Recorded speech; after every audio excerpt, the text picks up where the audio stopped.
tonight. We'll read in a few moments from a certain book in the Old Testament. But before I do that, I do have a couple of questions. So trivia questions here for you. I am hoping that you guys can help me and answer this question. And then I don't want to tell you the passage so it doesn't give it away. That's why I'm not saying it right now. So today, I have one main point that we're going to gain from this text. Divided into two parts. One is that we want to humble ourselves before the Lord, and secondly, that if we have a big problem that is facing us, what we can do is fast and pray and also trust the Lord. So that's kind of like the main point of this passage that I'm going to read to you. But before we get to that, we're talking about here the history of Israel, which is part of this text that I'm going to read. And, Israel had two different temples that the people of God, of Israel, they had built along the years. So what I want to ask you is, tell me which king built the first temple? Right, so which king of Israel built the first temple? Anybody under the age of 30? First, let's go with that. Which king of Israel built the first temple? Solomon, very good. King Solomon built, which is, he didn't actually build it himself. He had workers build it. He was the king, right? He maybe helped design it, but he didn't actually work there. He had many, many workers. But yes, he was in charge. The Lord called him to build a temple. A great temple, and that temple lasted for about 380 years till it was destroyed because the people of Israel, instead of serving God, they served other gods. And as a punishment for that, God took him away from the good times, from the good thing that he had blessed him with, and sent him away in exile. So the Israelites were taken away from Israel to Babylon, Mesopotamia. Their city was destroyed. Their temple was destroyed. And it sat like that for 70 years. Now, the second temple, this is kind of a tricky question, and we'll allow the adults to participate in this one too. The second question is, the second temple, which king... let me see what word to use. Was instrumental. Which king was instrumental in building now the second temple? Very good. King Cyrus of Persia, he notified and gave authorization to the Jews that if they should go back home. Remember, this was a time later, 70 years later or so. Go back home to Israel and rebuild the temple of God, right? People did that. In Ezra chapter 1, we find how 45,000 people or so, or close to 50,000 people, depending, adding the servants in there, went back from Babylon to Jerusalem. And when they got there, after they rested for a few months, the first thing they did is they built the altar of the Lord so they can offer sacrifices to Him. So they did that.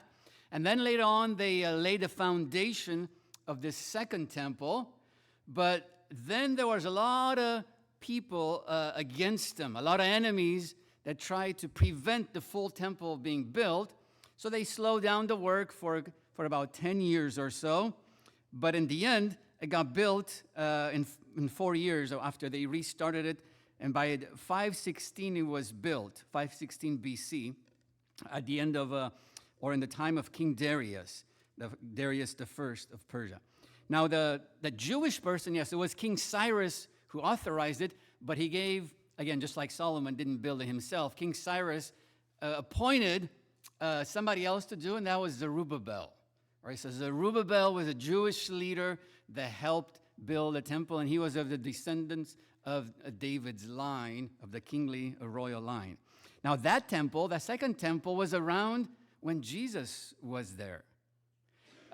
It was rebuilt and renovated by King Herod, maybe 30 or so years took him by the time of Jesus, it took him 46 years. It had been renovating it.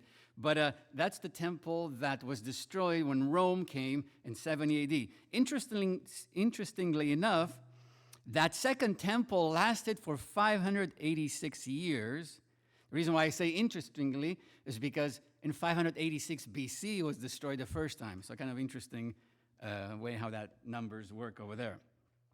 Well, what I want to read for you today is a passage here from Ezra. Ezra was not involved at all with helping build the temple the second time. It was Zerubbabel, and the high priest was Joshua. Ezra comes into the story about 50 or 60 years later after that time period. It's in chapter 7 of Ezra and chapter 8, 9, and 10. What I'd like to read this evening is from Ezra chapter 8, verse 21 and 22 and 23. So Ezra was given, again, an allowance, or it was permitted by the new king at that time, King Artaxerxes of Persia, to go back home with a few other people and provide some money for the temple and help out with whatever work was needed in the reformation of the Jews there back in Israel. So that was his task that the king had given him. But Ezra, here's what we read in chapter 8, verse 21. Then I proclaimed a fast there at the river of Ahava, that we might afflict ourselves before our God, to seek of him a right way for us, and for our little ones, and for all our substance. For I was ashamed to require of the king a band of soldiers and horsemen to help us against the enemy in the way, because we had spoken unto the king, saying, the hand of our God is upon all them for good that seek him, but his power and his wrath is against all them that forsake him.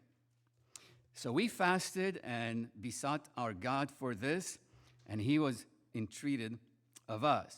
And again, that's the main message, and I have one point only to make from that passage with 2 subpoints, but it helps to understand the background. It makes us fully appreciate and understand a little better what it's all about. So as I mentioned, Ezra was given allowance, permission from the new king Artaxerxes to go back to Israel, and he planned to do that. In chapter 7, it tells us a little bit about Ezra. Ezra was a descendant of a high priest, right? Aaron was the first high priest, and his son, and so on, and as it passed on. And so he was also a descendant of the very last high priest that served God in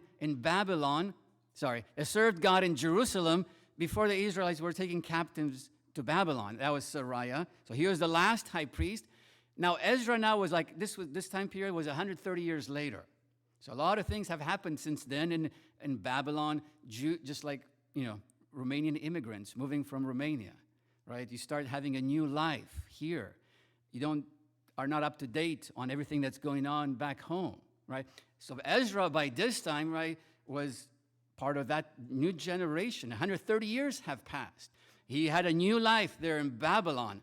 But now the king gave him this mission to go back to Jerusalem, go back to the home country, and help out, right? And he responded to that call. He agreed to that because he was a man of God. He says he was a scribe.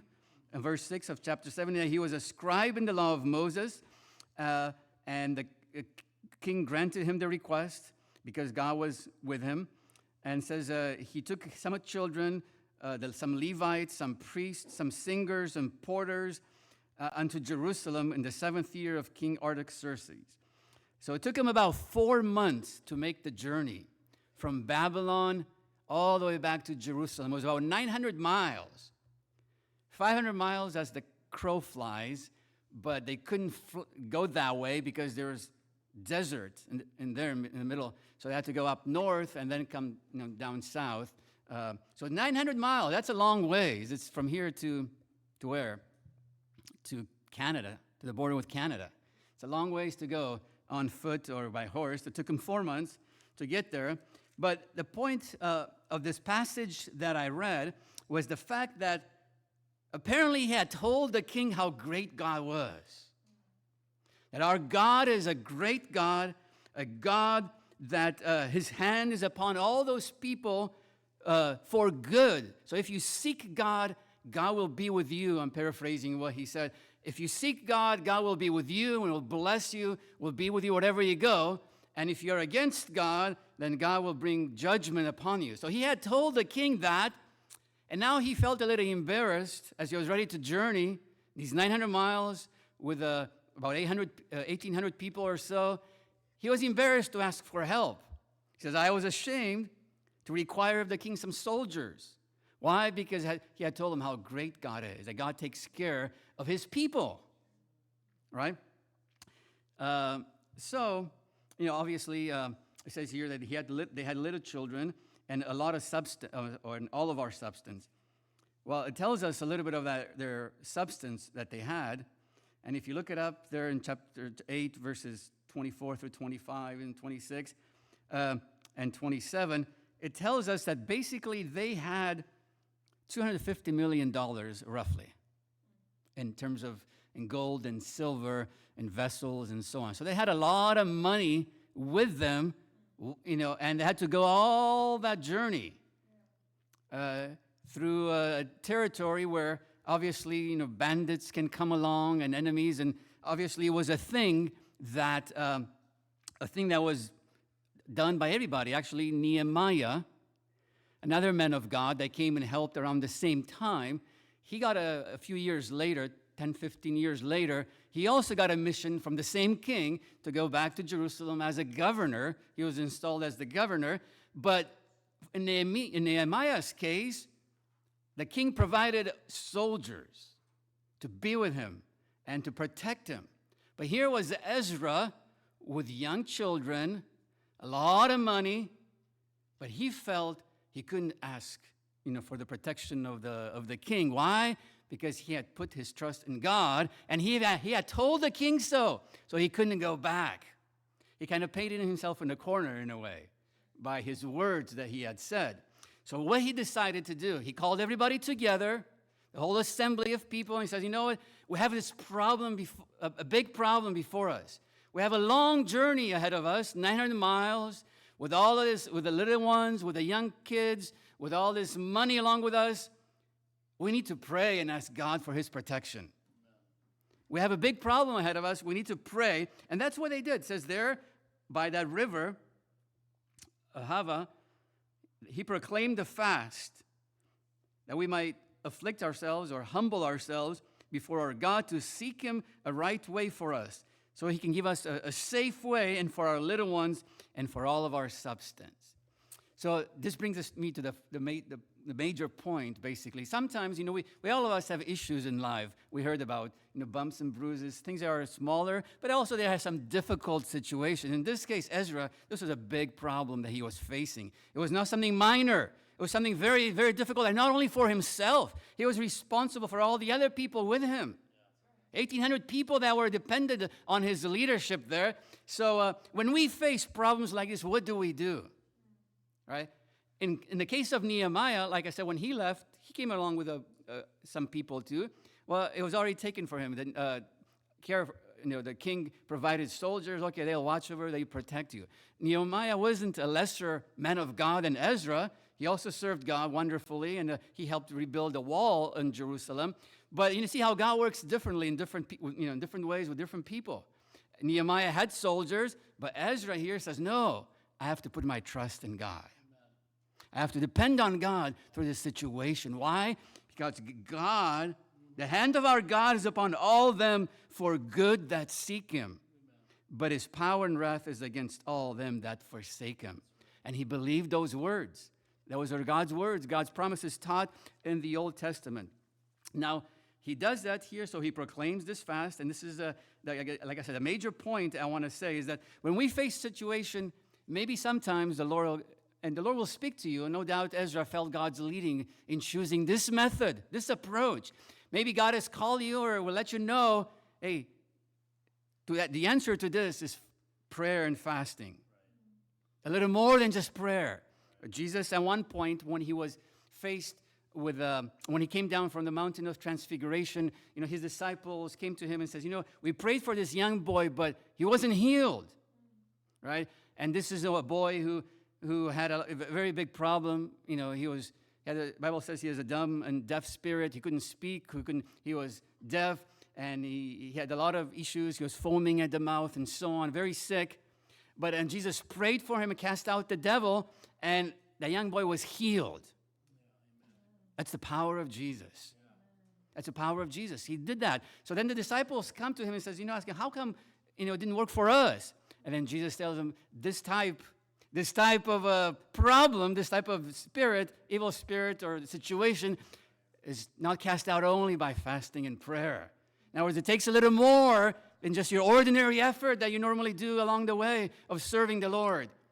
Sometimes in your life, there might be a requirement for more than just the ordinary effort.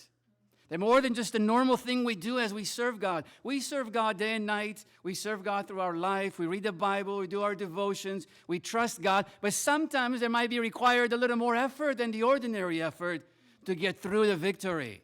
God will let you know. And you'll see as you go through your situation, God will speak to you. Maybe He will encourage you, give you that in your mind. That it requires a more than ordinary effort. We need to humble ourselves when we understand that. That's what Ezra said. We need to afflict ourselves or humble ourselves. It means to recognize that it's not working the way it is. And we have to ask God for help, for His help in this situation. God is faithful to do that. And James 4:10 says, to humble yourself in the sight of the Lord, and He will lift you up. When we bring ourselves low, God will lift us up at the right time. So humbling ourselves and then asking for God to work in our lives. So we thank God for that. And what happened? 4 months journey out in the wilderness, traveling from town to town along the areas in the Mesopotamia, from Babylon all the way up north towards the northern part of Mesopotamia, Iraq today, and coming down south through Syria and all the way to Jerusalem. 900 miles of treacherous journey, 1,800 people visible from a distance, right? With all these little kids and all this money. But it says then that we departed, in verse 31, we departed from this river on the 12th day, on the first month, to go to Jerusalem, and the hand of our God was upon us. Amen. And He delivered us from the hand of the enemy, and as such as lay in wait by the way. Not sure if He saw anybody in the way, but He knew that they were there, and He knew that God had protected them from all the enemy along the way. We pray for God's protection, for God's help, and sometimes we don't even know how God answers our prayer, but he believed that God was the one who gave him a safe journey all the way to Jerusalem. And it says, we came to Jerusalem and then rested for 3 days there. God answered their prayer. God will answer your prayer too. When you follow Him, in this case, like I said, a little more than just praying, they had to fast and bring before Him, the Lord, that offering. And what I want to close with is just a little example from Mirella's life. This past week, we celebrated Mirella's dad's birthday. He's 77 years old. And, we gather there together, and they say, let's tell some good stories about Grandpa. And so we talked about it, and then somebody brought out the fact that when he was young in Romania, when the family was young and in Romania, he became very, very sick. He was in the 30s, mid-30s at that time. And he was told almost, the family thought that he's going to die. That's how sick he was, with internal hemorrhaging or something of that sort, if I remember correctly, what happened. So at that time, Mirella's mom and decided with the whole family, I think Mirella was 12, everybody else was younger, with Ben, the youngest, being 1 year old or so roughly, or two maybe. So anyways, all of them were young, 12 or 13 or younger, so they said, we need to seek God a little more than just the ordinary ways, because there's a big problem that we're having. So they did that. They decided to pray and fast. I don't know, how long did you guys do that for? 7 days or a week, okay? So they decided to do that, right, to pray. And all the kids did that and fast. Fasting means you don't, have a meal and so on. And sometimes you can go all the way from morning to evening, or you can skip just a meal and so on. So that's what they did. They decided to pray and to fast for their dad because he was very, very sick. And to make the story shorter, I'm not sure how much long, how late, but he was healed, and he came to America. He celebrated his 77th birthday. God answered their prayer, even though they said he's probably going to die soon. That's our God, who answers prayer even when we don't know what to do. But when we follow his word, and this is a story from long ago, from the time of Ezra. Interestingly enough, Ezra and the reforms that he did back then in Jerusalem, they're still being followed today by Jews everywhere. Do you know that the readings, all Jews have a reading each week from the Torah, from the first five books of the Bible. They have a reading that all Jews everywhere, if they follow that, and they choose to be Orthodox in that sense, all of them read the same reading. Basically, Ezra divided the scripture, the five books of Moses, Genesis, Exodus, Leviticus, Numbers, into readings, weekly readings that he basically set them up, and they're still being followed today, 2,500 years later. So those are some of the reforms that Ezra went about doing. But what I appreciated is this personal story of Ezra.